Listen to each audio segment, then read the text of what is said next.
Check out Rena Scott's new CD, Take Me Away, at itunes.com/Rena Scott. Hello and welcome to Community Essentials. Join us with today's guest, the cast of Bronzeville, a 47th Street Renaissance musical. Enjoy.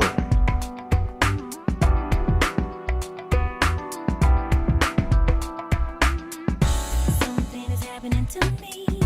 Something is coming over me. Got me wide awake tonight. Hello and welcome to another exciting segment of Community Essentials. I'm your dynamic host, Uneq'a, and today we are joined by an exciting cast. The cast of Bronzeville, a 47th Street Renaissance musical. Hello, how we doing? Hey, hello, how you doing? All right, good. All right, first of all, I want to go around and just get everyone's names. All right, starting here to my right. I'm Uneq'a McNeil. I play Billie Holliday. I'm also an artist, videographer, web developer, teacher. Do a lot of different things. All right. Shanara the MouthPeace. I play Gwendolyn Brooks in the play and also Ruth in the sister scene. And I'm an artist. I do some spoken word, but I'm an actress as well. MouthPeace Entertainment. All right. My man. My name is Just Flo. I play the narrator and Calloway in the play. I'm also a visual and performing artist and have a lot of great artwork right now, murals in the Bronzeville area. Yes, sir. My name's Thurman. I play Jimmy / Marcus Garvey, and also dance in the play. I'm a Chicago-style stepper turned actor. All right, we got a talented bunch right here. Now, Shanara, you've been here like 2, 3, 7 times. We really enjoy having you every time you're here. We want to thank you so much for coming back, and not just coming back, but bringing a great cast with you. It's always exciting when you come, and we're glad to have you. Now, tell us about how you got started in theater and just all about Bronzeville, this exciting play. Okay. I got started in theater about 5 years ago, and Margaret Mockty, our director and the founder of Mockty Theater Company, who's putting on this great production, she allowed me to get my first small role. I did School Days, class of 2005, with her, and it just took from there. She coached me over the years, and this is actually my 3rd time doing this production. It was originally called My Black Chicago, and then she changed it to Bronzeville just recently. Bronzeville / My Black Chicago is the story of the Renaissance as it happened in Chicago. A lot of times when people are talking about the Renaissance period, they refer to it as New York. However, we had our own rich cultural renaissance right in Chicago, and we're proud of it. We're going to put on a fantastic show. It has different elements. We give you the literary scene, which will have me as Gwendolyn Brooks, but Langston Hughes, Richard Wright, and Margaret Walker. We have the Regal Theater scene, where we have the leading entertainers, the leading ladies and the fellas. Wow. We have the Regalette dancers. We have the beautiful Billie Holliday that'll sing for you, but we also have a Sarah Vaughan, a Dinah Washington, and Lena Horne, mind you. Then we also have the dancers that come in between and give you the story with the dancing and the movement, even in some of the scenes, such as the literary scene, and also with some of the leading ladies like Lena Horne's scene as well. And then we also have different vignettes, stories of ordinary people, as somebody would say, but nevertheless, they were part of that great migration from the South and what brought them there. So Jay back here, who's a fantastic dancer, but he also plays I'm short. Again, Jimmy and his wife, he is determined that his child's going to have a better shot at life, and going up north is just the place to do it. They is going to where? Chicago. That's how they say it, you know. And so it's got different vignettes of ordinary people and their stories going there. That's absolutely just amazing. I'm really, really blessed to just be a part of a great cast here who's took it upon themselves to pour out of themselves into roles that are just legendary, and you can't help but learn something from just playing the roles and the legendary work that these artists have done to lay the foundation for young great artists like yourselves. Now, I'm going to go around and just tell me a little bit about how you prepared for the role that you're doing. We're going to start with you, Just Flo. Oh, okay. Well, first for Calloway, obviously a very eccentric character from back in the day. I was humbled to be able to do his part, but I definitely watched a lot of YouTube clips. I've listened to interviews, of course, seen or heard a few of the different songs. And then his mannerisms are just, you can't just see them, you have to actually do them. So I can be, you know, a little bit outgoing like that at times, but definitely it allowed me to break out of the mold with that. And as for the narrator, I really just did a little bit of research about Bronzeville in the 1920s, early 1900s, basically. Found out a lot of great things about, well, it's my own backyard being a Chicago native. So it was just a wonderful experience, taught me a lot in the same process, and I just really worked hard at giving it my all. All right. Now, Calloway, one of the great pioneers of music. I mean, you got to have a lot of energy, just a lot of just character appeal to do that. And I'm just admired that I'm sitting here with someone who can do that. And when you did that, did you just stand in the mirror and just, you know, go for it and, you know, make sure you had it tuned in, right? How you do it? Well, the most of the team will tell you it was the hair. I have a wonderful Calloway wig that I wear, and everyone knows about his flailing hair, and to me, that, I mean, it may seem a little funny, but no pun intended, it was just all about the hair. It was making the hair bounce more. His eccentricity just showed, and it was just a vibe. I have a nice loud suit. You got to see the play now if you really want to check it out, but he's just such a life of energy, and it was just, like I say, a wonder to take it on, so. Absolutely. Love that, love that. Shanara, now, the role that you play, tell us how you got into that role and how you got prepared for that role. Gwendolyn Brooks is the role, the main role that I have. Well, it wasn't a far stretch because she's a poet to the nth degree. I have a long way to get to it. Of course, the basic stuff, you know, reference, seeing where she, you know, her background, where she came from. Originally, she was only born in Kansas, but she lived here. She went to school here and went to Wilbur Wright College, which is basically KKC as we know it today.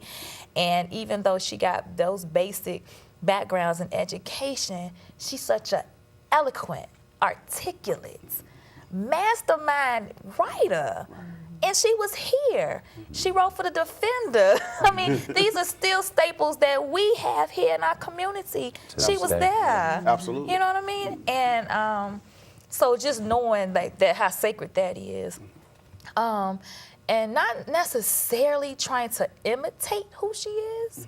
I don't think you do a person justice by imitating them, but I had to capture the essence of Very it. well said. And so if you come expecting to see Gwendolyn Brooks exactly, you might get your hopes let down because whenever I've watched her, she was never as animated as I portray her on stage when I do her poems. So what you'll see is her essence, meaning like the way I may walk, you know, and my poise and that kind of thing.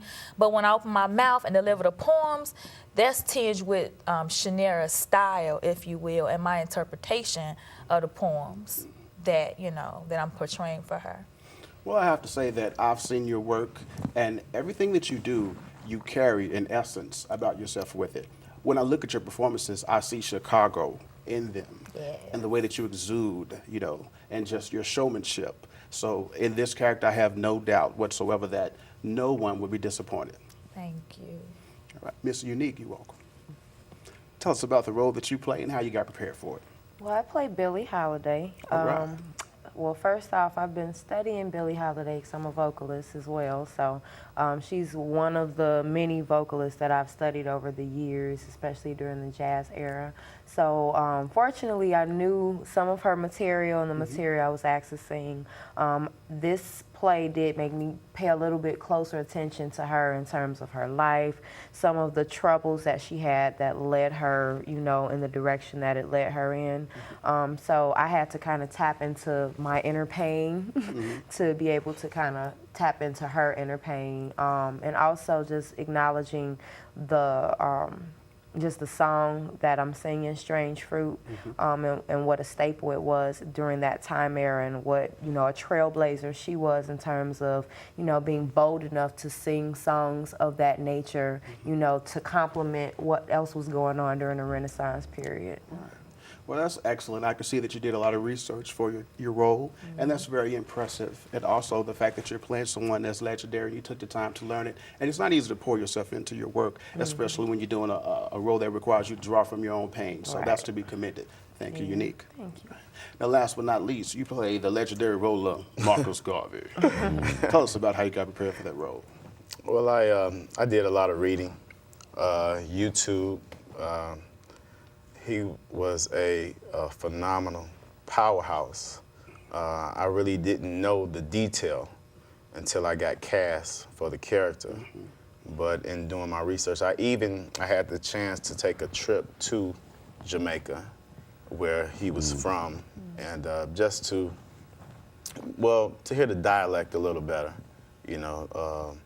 But in doing my research, I really found out how our black leaders really got their motivation, you know, from, because I hear a lot of Marcus Garvey in our powerful leaders of today, as a Farrakhan or a, you know, so it's been a treat, actually, a learning experience, and I'm very thankful.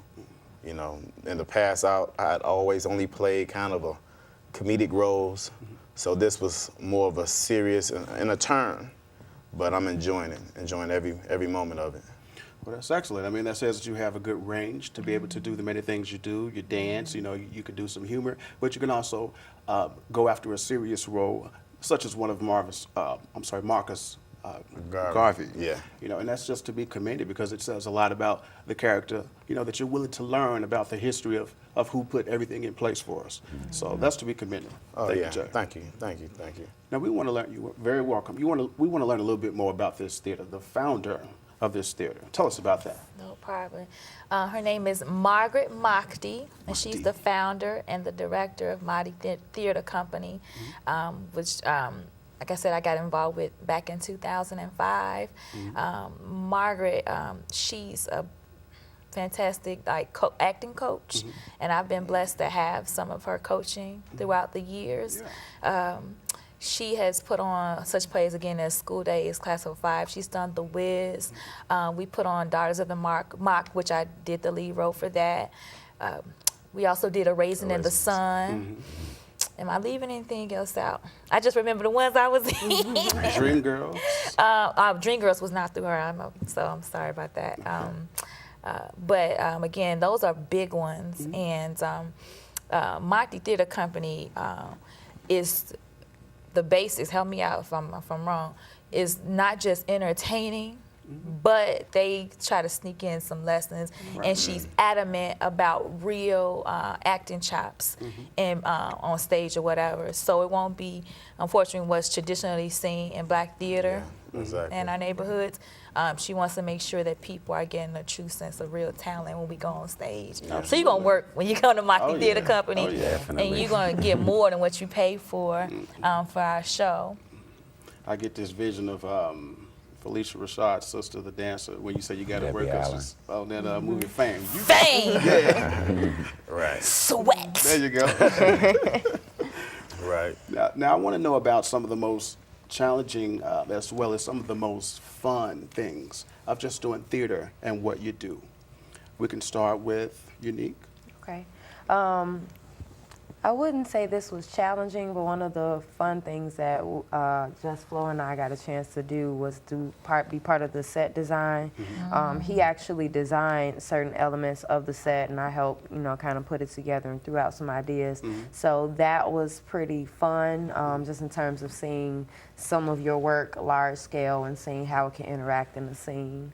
And then The complicated parts, I think that the rehearsal regimen and some of the acting things to me were a little bit, it was a little bit complicated, but it was a challenge that I was willing to take on. And like she said, Margaret is an excellent acting coach, so I got to bring out some of my other emotions in acting as opposed to just singing. Right. Now, Just Flo, when you get ready to go on and perform and you're thinking, okay, they're about to say showtime, you know, there's a little bit of jitters that go on in your stomach, but there's also kind of like an inner smile. Walk us through that 10 seconds before you walk on to the show. Wow. How do I say it without trying to sound too poetic? Just say it how you want. There's this, I don't know, like a breath of fresh air that comes over you. It's almost like you take on the person who you're portraying and you let go of all fear, anxiety. There's actually a point where you feel like you leave yourself backstage and you step on as someone completely different. So it's just it's the feel of it. I mean, definitely when you see a crowd, the last thing you're thinking is you. It's almost like you're in the moment. It's undescribable. And then when you get off stage, it's almost like what just happened. So, you know, it's a wonderful feeling, but it's very, very exhilarating. So. Excellent, excellent. Now, when it comes to stepping, now you know what city it is. What's most fun to you? I mean, being someone who dances and also acts, just tell us what's most fun to you about it? Being in the moment, you know. Yeah. I've been blessed, the stage plays that I've done, to be able to, like you were saying, transform almost to another person, almost have a out-of-body experience, you know. And when, especially doing this play, I've been having some challenges, but I don't look at them as challenges. They're just, it's growth. Right. You know, it's all growth. Exactly. I have a scene in the play where I'm dancing. Well, we have a great choreographer in Carl Muhammad. That's right. Who actually thought that I was a real dancer. I mean, as far as a modern dancer. Right. So he stretches us, the dance team, to, well, we reenact. We take you back to the Savoy Ballroom. That's right. You know, with the jitterbug and the Lindy Hop and all those dances. We got snips of the Nicholas Brothers. It's something great, you know, that our generation really is not used to seeing. That's right. You know. But he stretched us out, and running from that character and then becoming Jimmy and then becoming a Marcus Garvey. I mean, I embrace it all because I love it, because it's all been in the moment. And it's theater, you know. It's what we ask for. Absolutely. I mean, being in the moment is a very important statement, because, you know, learning how to do that and knowing how to do that really makes what you're doing and who you're portraying come alive. So that's very commendable. Now, please tell us about how not only the reason that you're doing this play, but what do you want people to take from this excellent theatrical performance of Bronzeville? What do you want to take from the play? And what do you want them to know about what they're supporting beyond an excellent 47th Street Renaissance musical? How can I pack this up? First of all, the play itself, the takeaway, just let everybody know this is a family-friendly show. It's a clean show. And what the blessing is that even though we say family fun, family-friendly, and clean, the 67-year-old and the 7-year-old should be able to get something out of this show and will be thoroughly entertained. The 67-year-old might be taken back, you know, back in time and reminisce and go through the motions, but your 7 or your 17-year-old will have some questions. And so it should spark an intergenerational dialogue, if you will, from them elements like, I've heard of her, or I think I know, and Grandma, could you tell me that kind of thing? If anything, it should stick your chest out a little bit more about the city in which you live, the great city of Chicago, Bronzeville, or your other hoods that are just like it, that are rich. So it's not just Bronzeville, how shall I say it, is a model for those other neighborhoods. I'm originally from the West Side. Right. So everybody's got a history, and so it's not just, everybody had their story, what brought them to Chicago. If anything, because what I don't like to hear and see and be known for is the murder capital and all this kind of nonsense and the political stuff that go on here. And so they know us for the negative stuff that comes along with that. And if it wasn't for Obama winning, then what else would they be looking at us for? But Chicago is rich for the history that it brings. We are an arts community for real. And Black people bring a whole lot of that here, and we need to get some credit out of that. So that's what the play is for. Right. The other half of this, by supporting this play in particular, this is starting a whole nother renaissance, if you will. It's going to be held at the Harold Washington Cultural Center at 4701 South King Drive, right in the heart of Bronzeville. It's a part of a larger effort to keep the doors of the Harold Washington Cultural Center open. We are attempting to have a play there every single week and other events throughout the weeks. We're really trying to save that. So paying the mere $15 for this ticket, not only will you be supporting us lovely actors and entertainers up here, supporting us here. First of all, there's free parking. How about that? And a multi-million-dollar facility without having to drive downtown. And also, as part of keeping the doors open under this helmet called Theater 47, which has been piloted by Mr. John Ruffin, another fantastic playwright and director in and of itself. So people are getting to see worldwide entertainment before it blow up. Absolutely. They need to come out and support it. Clean, fun entertainment. Most definitely. Now, I've had a ball talking to you, and I could sit here all evening. I just, bring us some snacks, we can keep this thing going. Unfortunately, we had to, bring it to a close. But before that, I want to just bless, our watchers, our viewers out there with just a quick snippet, just a little taste. You can't have all of it. You got to go and see the show.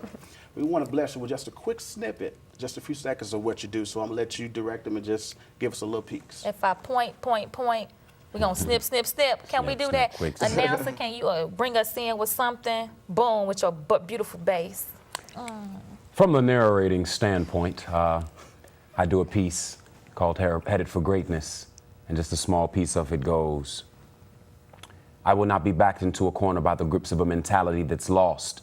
My path is to guide a clear course of understanding while uniting what has been divorced through time and the planning of an unidentified force. Y'all look for the rest of the play. It's coming up. It's coming out. Southern trees bear strange fruit, blood on the leaves, and blood at the root. Black bodies swinging in the southern breeze, strange fruit hanging from the poplar trees. Garvey. Black economic political salvation must ring success for you and our people in Africa, your motherland. Bronzeville, 47th Street. 47th Street musical. Make sure y'all check it out. All right. We real cool. We left school. That was Gwen. I ain't giving y'all all of that. This is my cast. Yeah. Excellent.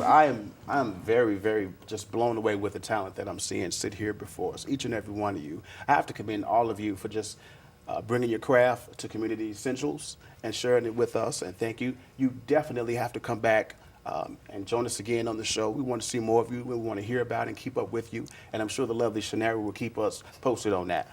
You know I will. Right. We want to thank you once again on the Community Essentials for watching us here. we want you to go out and check out this excellent show, Bronzeville, a 47th Street Renaissance musical. You've seen an excellent cast. You've been blessed with a snippet of what was delightful. We want you to go out and see the whole show. Support, because you're looking at some young adults who, instead of doing something that could be negative or not positive, they're being examples of what many of you out there could do, just like this wonderful group sitting here. So come on out, support, and watch you doing you, representing you. And even if you don't look like this, entertainment doesn't have a color. So come one, come all. Enjoy yourself. And thank you once again for joining us and the lovely cast of Bronzeville. I'm your dynamic host, Nisakura, and thank you for joining us right here on Community Essentials, where we always bring the essential community news to you.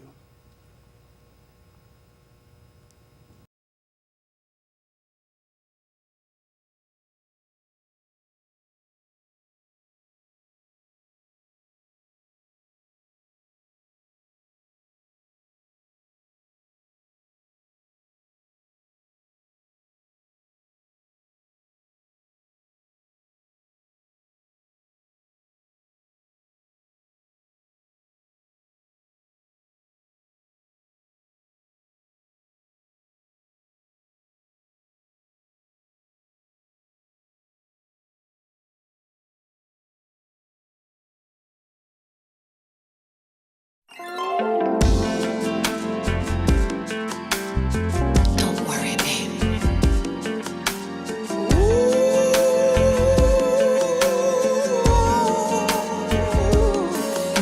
You're wondering if I care about you. Is there some cause that I should doubt you? Oh, I can see,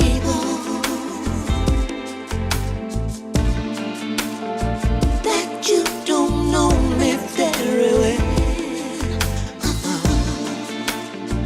You're so unsure,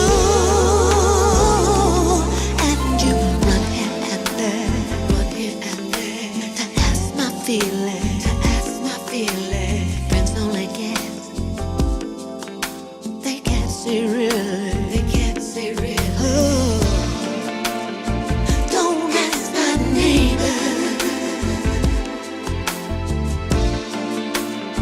Don't ask the friends I hang around. Don't be afraid to come to me. Don't ask my neighbor. Come to me. Don't be afraid of what you see. You'll find I love you. Come to me. Don't be afraid. And you ask all my friends if I'm the same boy.